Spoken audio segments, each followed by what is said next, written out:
For today's video mga kapersa, ay may panibago tayong nabili. Ito. Yan, kahit anong on natin, ay ayaw na niya.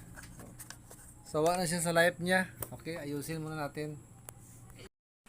First step natin mga kapersa, i-check muna natin ang kanyang chargeran kung gumagana. Ayan. Okay. Ayan, so test muna tayo. DC sa 10 volts, kung meron ba siyang 3 volts, 3.7 na lumalabas dito sa charging niya. Check muna natin yan kung mayroon ba dito. Dito ang black ang negative, dito ang positive.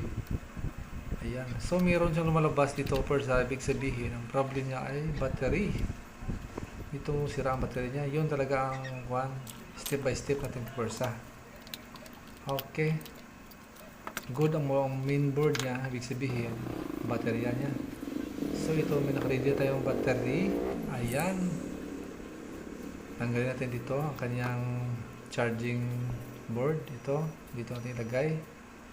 Dito ang kanyang negative. Yan. So, lagyan natin ng lead para mahinang natin. Okay. Siyempre, yan. Parang ayaw pa niya dumikit dito naman kanyang positive naman. Yan. Dito natin ilagay. Yan. Okay, pag mahinang natin dito, yan. Yan. Okay, nahinang na natin.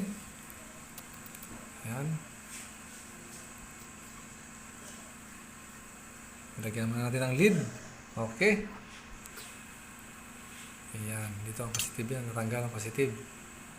Okay, try mo natin. Nag-blink-blink na. O yan o, nag-blink.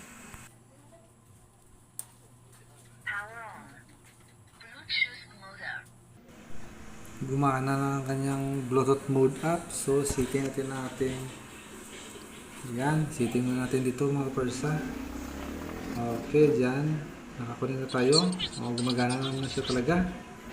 Okay, check natin. Ayan. Oh, di ba legit? Oh, yan. Thank you for watching.